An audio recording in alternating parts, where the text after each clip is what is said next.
नमस्कार साथीहरु, म राजु पौडेल। आजको नेप्सेको अपडेटसँग सम्बन्धित भिडियो। अब नेप्सेले आज जुन -17 अंकले घटेर बन्द भएको छ र एउटा सपोर्ट एरियामै आजको बजार बन्द भएको छ। अब के हुन सक्छ त भोलिबाट नेपालको शेयर बजारले डाउन ट्रेनै समाति राख्ने हो कि अब एउटा साइडवेजमा जाने हो कि अथवा अफ ट्रेन समात्ने हो भनेर हामीले टेक्निकल एनालाइसिसबाट तपाईहरुलाई जानकारी दिन कोसिस गरिराखेका छौं। साथै लामो समयदेखि नबेल बैंकसँग मर्जरको हल्ला रहेको नेपाल बंगलादेश बैंक लिमिटेडको टेक्निकल एनालाइसिसबाट हेर्दाखेरिको अवस्था के छ भन्ने बारेमा पनि यो भिडियोमा हामी चर्चा गर्नेछौं। अब म तपाईहरुको ध्यान आजको यो भिडियोतर्फ केन्द्रित गराउन चाहन्छु।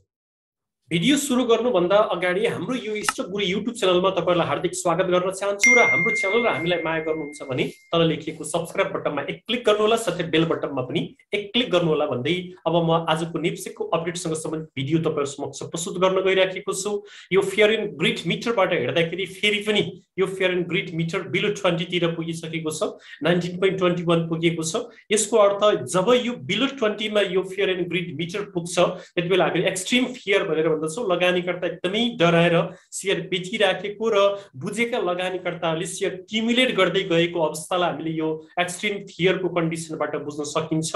जुन यो एरियामा जब यो फेयर एन्ड ग्रिड मिटर प्रवेश गर्छ तब कुनै पनि बेला बजार ठूलो अंकले बाउन्स ब्याक हुन सक्छ भन्ने कुराको पनि हामीले संकेत पाउनु पर्ने हुन्छ। किन भन्दा हामीले यहाँबाट तपाईहरुलाई देखाउन चाहन्छौं यो क्यान्डल जुन दिन बनेको थियो यो 13 डिसेम्बरको दिन पनि फेयर एन्ड ग्रिड मिटरमै यो एक्सट्रिम फियरमा यो सुई प्रवेश गरेको थियो र त्यसको भोलिपल्ट बजारले एउटा ठूलो बाउन्स ब्याक गरेको थियो। 137.18 अंकले 6.01% ले बजार बढेर डबल सर्किट लागेर बन्द भएको थियो। त्यसकारण अब यो फेयर एन्ड ग्रिड मिटरको एक्सट्रिम फियरमा त्यो सुई प्रवेश गरिसकेपछि कुनै पनि बेला एउटा बाउन्स ब्याक हुन सक्छ बजार भन्ने कुराको संकेत तपाईहरुले पाउनु पर्ने हुन्छ। र यो फिबोनाची टुल्सको सपोर्टबाट हेर्दाखेरि अबको अवस्था के छ भन्ने कुरा पनि म जानकारी गराउन चाहन्छु। यसभन्दा अगाडि हामीले एउटा भिडियो तपाईहरु समक्ष प्रस्तुत गरेका थियौं। गत बिहीबारको दिन पनि यही एरियातिर सपोर्ट बनाएको थियो। आज पनि यही एरियामा 2360 मा एकदम स्ट्रङ सपोर्ट छ भनेर हामीले त्यो भिडियोमा भनेका थियौं र आज 2358.82 मा आएर बजार बन्द भएको छ। यसबाट तपाईहरु किन आत्तिनु पर्दैन त भन्दा 2360 त तोडेर तल लाग्यो त 2-4 पोइन्ट तल माथि हुन सक्ने सम्भावना रहन्छ। 2-4 पोइन्टले हामी आत्तिनु हुँदैन। यदि 2360 तोडेर तलै गएको भए आज सेलिङ प्रेसर आउने थियो तर आएन। लास्टमा मार्केट फर्केर बन्द भएको छ। यसको अर्थ यो 2360 लाई एउटा स्ट्रङ सपोर्टको रूपमा बजारले लिइराखेको छ। यदि यसलाई तोडेर तल गयो भने हामीले धेरै पटक भनेका छौं फिबोनाचीको एकदमै स्ट्रङ गोल्डन रेशियो भनेको 1.618 हो। यो सर्ट टर्मबाट खिच्दाखेरिको रेशियो जुन 2236.91 छ। यसमा त सपोर्ट लिन्छ या भन्दा तल बजार जाने सम्भावना रहँदैन। यदि गइहाल्यो भने फेरि यसले अर्को यात्रा तय गर्न सक्ने हुन्छ। त्यसकारण हामीले अहिले यहीसम्म मात्रै भन्छौं। यदि यो भोलिको दिनमा बाउन्स ब्याक भएन, फेयर एन्ड ग्रिड मिटरलाई पनि फेल पाइदियो, 2360 को सपोर्टलाई पनि तोडेर बन्द हुने बेलामा तलै झरेर बन्द भयो भने अर्को चाहिँ रेसिस्टेन्ट हैन सपोर्ट भनेको कहाँ छ त भन्दा 1.618 मा छ जो 2236.91। यदि भोलि बजार निरन्तर रूपमा तलै गयो भने 2236.91 आएर फेरि त्यहाँबाट बाउन्स ब्याक हुन सक्ने सम्भावना हामीले देखेका छौं। यो टेक्निकल टुल्स भनेको विगतका तथ्याङ्कहरूलाई हेरेर अब के हुन सक्छ भन्ने कुराको आकलन मात्रै गर्ने हो। त्यसकारण तपाईहरुले टेक्निकल एनालाइसिसलाई 100% विश्वास गरेर शेयर खरिद बिक्री गर्नु हुँदैन भन्ने कुरा पनि हामीले बारम्बार भनेका छौं। यो 2360 अथवा यसको निरो फेरोमा किन एकदम स्ट्रङ सपोर्ट छ भन्ने कुरा हामीले विगतको ब्याक टेस्टिङ गरेर तपाईहरुलाई देखाउन गइराखेका छौं। जुन यो एरिया हो यो एरियामा 2 पटकसम्म मार्केटले टेस्ट गरेर सपोर्ट लिएर बाउन्स ब्याक भएको छ। यो एरियामा जुन 31 जनवरीको दिन पनि यहाँ आएर सपोर्ट लिएर फेरि मार्केटले एउटा नयाँ हाई बनाएको रहेछ। त्यसपछि फेरि मार्केट करेक्सन भएर यो 16 मार्च 2021 मा आएर पनि यहीबाट मार्केट फर्केको हुनाले यो एरियालाई हामीले स्ट्रङ सपोर्टको एरियाको रूपमा लिइराखेका छौं। त्यसकारण तपाईहरु भोलिको मार्केट यहीबाट बाउन्स ब्याक हुन सक्ने सम्भावना पनि छ। किन भन्दा आज धेरै तल जाने सकेन, मार्केट गएको थियो तर लास्ट आवरमा फर्केर फेरि त्यही नेरोफेरोमा त्यही 2360 कै नेरोफेरोमा बन्द भएको हुनाले यसलाई हामीले स्ट्रङ सपोर्टको रूपमा मानेका छौं। यदि यहाँबाट तल गयो भने 2236 भनेको 2200 को अङ्कमा बजार जान सक्छ, जुन 1.618 को एकदमै स्ट्रङ गोल्डन रेसियोको सपोर्ट एरिया छ। त्यहाँभन्दा तल जाने त सम्भावनै छैन। तपाईले बजारमा सुनेको हल्ला 2800 आउँछ भन्ने कुरा त्यो त सम्भावनै छैन। मार्केट क्रासै भए मात्र त्यो एरियामा आउला, नभए यहीँबाट बजार फर्कन सक्ने सम्भावना मैले देखिराखेको छु। यदि फर्क्यो, भोलिबाट मार्केट फर्क्यो भने अब यसले कहाँ रेसिस्टेन्स लिन सक्छ भन्ने कुरा पनि हामीले बुझ्नुपर्ने हुन्छ। पहिलो रेसिस्टेन्स भनेको 0.236 जो 2400 को 5 भनेको 2400 को एरियामा एउटा रेसिस्टेन्स छ, जुन त्यति ठूलो स्ट्रङ रेसिस्टेन्स होइन।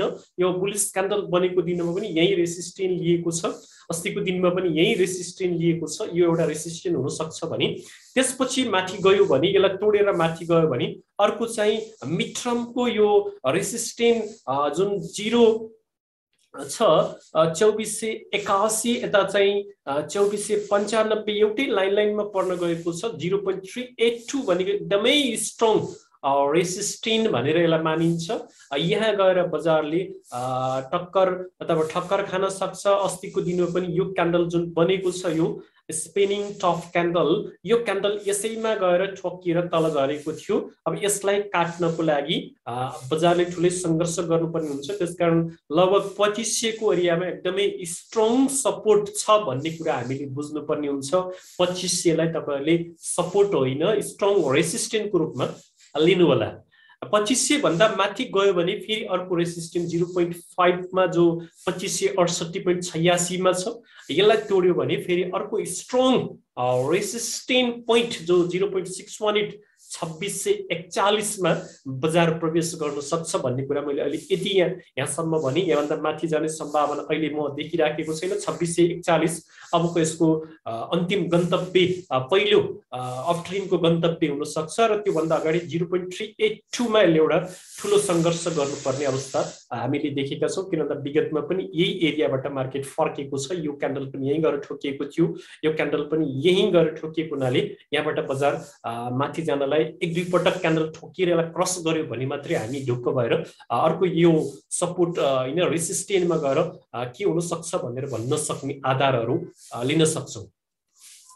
त्यसपछि अन्य टेक्निकल टुल्सबाट हेर्दाखेरिको अवस्था के छ भनेर पनि हामीले बुझ्नुपर्ने हुन्छ। हामीले तपाईलाई धेरै पटक भने यो बोलिन्जर बेन्ड तलतिरै फोकिराखेको छ, यसबाट बजार डाउन ट्रेन्डमै छ भन्ने संकेत गर्दछ।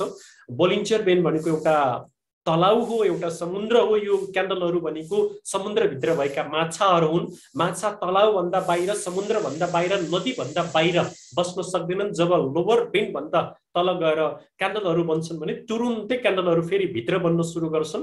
हामी लोवर बेन्डतिर क्यान्डल बन्न सुरु गरे भने हामीले अब बजार बाउन्स ब्याक हुन्छ भन्ने कुरा बुझ्नुपर्ने हुन्छ भने अप्पर बेन्ड भन्दा बाहिर गएर क्यान्डलहरू बन्न थाल्यो भने फेरि मार्केटमा करेक्सन आउन सक्छ, डाउनमा जान सक्छ भन्ने कुरा बुझ्नुपर्ने हुन्छ। अहिले मार्केट लगभग लोवर बेन्डमा टच गरेर अहिले 20 तिर यो 5 डेज मुभिङ एभरेजको लाइनमा क्यान्डलहरू बनिराखेका छन्। यसबाट अहिले चाहिँ साइडवेज जस्तो जस्तो पनि देखिराखेको छ।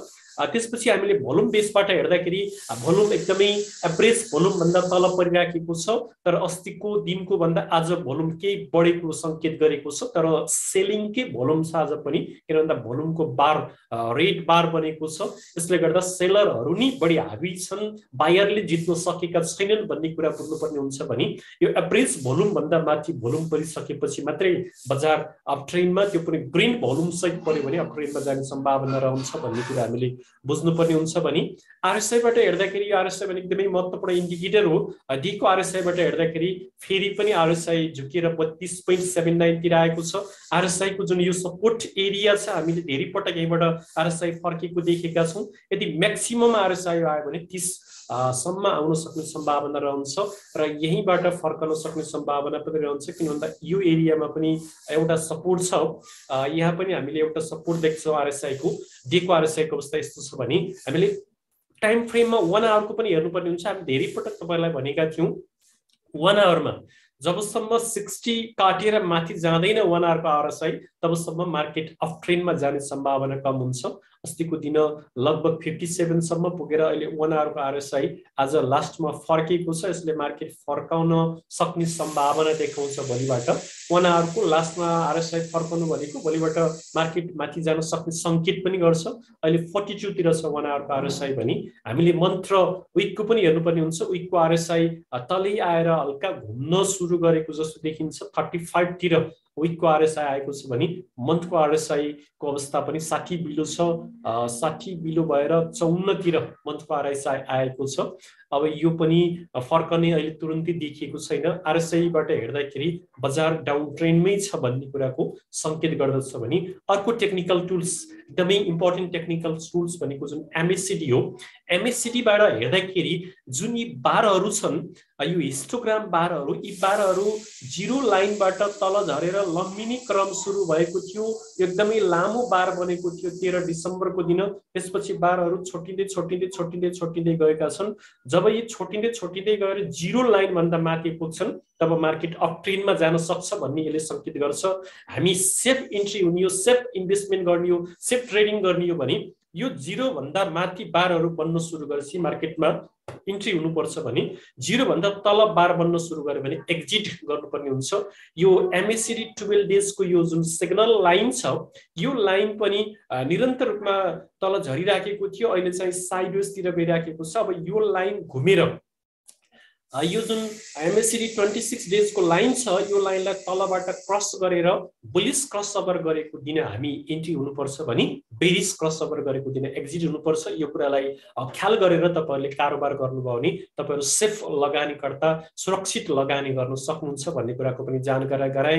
MACD ले बजार अब फर्कन सक्ने संकेत गरेको छ किनभने यी बारहरू छोटिँदै गइराखेका छन्। कुनै पनि बेला बजार बाउन्स ब्याक भएर बारहरू जिरो लाइन भन्दा माथि बन्न सक्ने सम्भावना रहन्छ। त्यसैगरी यता DMI ADX बाट हेर्दाखेरि DMI माइनस लाइन माथि पुगेर फेरि तलतिर झुकेर आज हल्का फर्केको छ तर ADX लाइन घुमिसकेको छ। ADX लाइन तल घुमेको छ। यसको अर्थ अब डाउन ट्रेन्ड समाप्त भएको हो कि भन्ने संकेत ADX ले दिएको छ किनभने ADX को ट्रेन्ड लाइन तल घुम्नु यो रेट सँग माथि गइराखेको तल घुम्नु भनेको अब बेरिश चरण अलिक कम भएको हो कि भन्ने संकेत गर्छ भने यो DMI प्लस लाइन जो 25 भन्दा माथि काटेर नगएसम्म हामीले सेफ सुरक्षित लगानी गर्न सक्ने अवस्था रहँदैन। यो अझै तलै फर्केको छ। यसरी हेर्दाखेरि DMI प्लस र DMI माइनस लाइन जति जति नजिक हुँदै जान्छन् त्यति त्यति बजार अप ट्रेन्डमा जाने सम्भावना रहन्छ र यो ADX को ट्रेन्ड लाइन तल फर्केको हुनाले बेरिश लाइन अलिक कम भएको हो कि भन्ने संकेत यहाँबाट गर्न सकिन्छ। यसरी नेप्सेको अपडेट तपाईहरुलाई जानकारी गराए। 2360 को एरिया भनेको नेप्सेको लागि एकदमै स्ट्रङ सपोर्टको एरियाको रूपमा देखिएको छ। भोलिबाट यो फियर एन्ड ग्रिड मिटरले पनि बाउन्स ब्याक हुने संकेत गरेको छ किन भन्दा एक्सट्रिम ग्रिडमा यो स्विप प्रवेश गरिसकेको छ एक्सट्रिम फियरमा। यसरी यो एक्सट्रिम फियरमा स्विप प्रवेश गरिसकेपछि कुनै पनि बेला बाउन्स ब्याक हुन सक्छ किन भन्दा लगानीकर्ता एकदमै डराएर बेचिराखेका छन् भने त्यही हो मौका किन्ने भन्ने कुरा बुझेका लगानीकर्ताले वारेन बफेटको सूत्र लगाएर अरु डराइराखेको बेलामा हामी हौसिनु पर्छ, अरु हौसिराखेको बेलामा हामी डराउनु पर्छ भन्ने सूत्र लगाएर यहाँ बायरहरू प्रवेश गर्न सक्ने संकेत यसले दिइराखेको छ भने यताबाट हेर्दाखेरि पनि यो MACD ले पनि त्यस्तै संकेत दिइराखेको छ। अब हामीले तपाईहरुलाई यो नेपाल बंगलादेश बैंक लिमिटेड को जो नबिलसँग मर्जरको व्यापक हल्ला छ र अस्तिको दिन लगभग सर्किट पनि हानेको थियो। यस्तो बुलिश इनगल्फिङ क्यान्डल बनाएको थियो त्यो दिन। यो क्यान्डलले पछि आज फेरि जस्तै यो इन्भर्टेड हेम्बर जस्तो क्यान्डल बनाएको छ तर यसको चाहिँ आज रेसिस्टेन्स 0.382 लाई लिएको छ। यहाँ गएर ठोकिएर तल झरेको छ आज यो। अब यो आगामी दिनमा यसलाई काट्नु पर्ने हुन्छ। यसलाई काट्न सफल भयो भने यसको यात्रा 0.5 जो 385 को हुन सक्छ र तलतिर झर्यो भने यसको पहिलो सपोर्ट भनेको यही क्यान्डल हुन सक्छ जो आज पनि यही क्यान्डलमा ले सपोर्ट लिएको जस्तो देखिन्छ र यो एरियामा धेरै पटक क्यान्डलहरु झरेको हुनाले 0.236 यसको सपोर्ट हुन सक्छ भने अहिले यो अप ट्रेन्डमा भएको हुनाले हामीले सपोर्ट भन्दा पनि रेसिस्टेन्स हेर्नुपर्ने हुन्छ। यसको पहिलो रेसिस्टेन्स भनेको 82 जो 368.47 छ भने दोस्रो भने यसको 0.5 385, तेस्रो भनेको एकदमै strong resistant point Fibonacci point golden ratio point 0.618 जो 403.35 यसको लागि स्ट्रङ सपोर्ट हुन सक्ने अवस्था हाललाई देखिन्छ भने अन्य टुल्सबाट हेर्दाखेरि एनबीबी को अवस्था के छ भनेर हामीले यहाँबाट पनि हेर्न सक्छौं। एनबीबी को जुन बोलिन्जर बेन्ड माथि क्यान्डलहरु पुगिसकेको छ, यो मिडल बेन्ड भन्दा माथि क्यान्डल बनेको छ आजको क्यान्डल। यसबाट यो अप ट्रेन्डमै जाने संकेत यसले गरिराखेको छ, बोलिन्जर बेन्ड फुकिनै राखेको छ। यसबाट बजार यसको यात्रा माथि हुन सक्ने संकेत बोलिन्जर बेन्डबाट गरेको छ भने यता आरएसआई भोल्युमबाट हेर्दाखेरि पनि भोल्युम एभरेज भोल्युम भन्दा माथि नै लगातार परिराखेको छ। अस्तिको दिन ठूलो भोल्युम परेको थियो भने आज पनि भोल्युम परेको छ, त्यो पनि भोल्युमको बार ग्रीन बार भोल्युम परेको छ। यसबाट बायरहरुको प्रेसर छ यो कम्पनीको शेयरमा भन्ने संकेत गरेको छ भने आरएसआई ले 40 काटेर माथि गइसकेको छ, 52 तिर पुगेको छ डेको आरएसआई भने हामीले 1 आवर को आरएसआई पनि हेर्नुपर्ने हुन्छ। 1 आवर को आरएसआई ले 60 काटेर फेरि 60 मा सपोर्ट लियो भने यो फेरि एकचोटी बाउन्स ब्याक हुन सक्ने सम्भावना हामीले देखेका छौं भने हामी विकबाट हेर्दाखेरि पनि विकको आरएसआई लगभग अहिले साइडवेज जस्तोमा चलिराखेको छ भने मन्थको आरएसआई को अवस्था के छ भनेर पनि हामीले हेर्नुपर्ने हुन्छ। मन्थको आरएसआई बुलिशमै छ, माथि नै छ, 60 एबोभमै छ। त्यसकारण यो कम्पनी माथि नै जाने सम्भावना हामीले देखिराखेका छौं यो कम्पनीको शेयर भ्यालु भने। यता चाहिँ आज यसले इन्ट्री हुने संकेत गरेको अवस्था देखिन्छ, किन भन्दा यो हिस्टोग्राम बारहरु जिरो लाइन भन्दा माथि बनिसकेको अवस्था आज यो कम्पनीको शेयरमा इन्ट्री हुने एकदमै उपयुक्त समय रहेछ। किन भन्दा त 12 डेज एमएसिडी लाइनले बुलिश क्रसओभर गरेर माथितिर गयो, यो 26 डेज को यो रेड लाइनलाई काटेर माथि जाँदाखेरि हामी इन्ट्री हुने, त माथिबाट तल काट्दाखेरि एक्जिट हुने भनेर हामी धेरै पटक भनिसकेका छौं। यता बारहरु पनि हिस्टोग्राम बारहरु पनि जिरो लाइन भन्दा माथि बनेको आज देखिएको छ। यता एमएसिडी 12 डेजले 26 लाई तलबाट काटेर बुलिश क्रसओभर गरेको छ। यो कम्पनीको शेयरमा आज लगानी गर्ने उपयुक्त समय थियो। अब भोलिबाट यसमा इन्ट्री हुँदाखेरि सुरक्षित लगानी हुन सक्छ भन्ने संकेत यसले दिएको छ भने यता डीएमआई एडीएक्स बाट हेर्दाखेरि डीएमआई माइनस लाइन तलतिर र डीएमआई प्लस लाइन माथितिर गएको संकेत गर्छ। यो अप ट्रेन्ड सुरु भएको संकेत गर्छ र एडीएक्स को जुन ट्रेन्ड लाइन हो यो ट्रेन्ड लाइन पनि यहाँबाट घुमेर फेरि माथि जान सुरु गरेको हुनाले अब यो ग्रीन लाइन सँगै माथि गयो भने यसको यात्रा माथि नै हुन सक्छ भन्ने संकेत यो एनबीबी बैंकको यी विभिन्न टेक्निकल टुल्सबाट हेर्दाखेरिको अवस्था यस्तो देखिन्छ। तपाईलाई एकदमै सुरक्षित लगानीको लागि एनबीबी बैंकमा आजै अथवा भोलि नै इन्ट्री हुँदाखेरि धेरै राम्रो हुने संकेत यो टेक्निकल टुल्सबाट देखिएको छ। तर कुरा अरुका सुन्ने निर्णय आफै गर्नुपर्ने हुन्छ भन्दै आजलाई यो भिडियोबाट बिदा हुनुभन्दा अगाडि यस्ता महत्त्वपूर्ण जानकारीमूलक भिडियो हेरिसकेपछि तल भिडियोमा लाइक र कमेन्ट गर्न नभुल्नुहोला, साथै शेयर गर्नुहोला। हस् नमस्कार, फेरि अर्को भिडियोमा भेटौँला।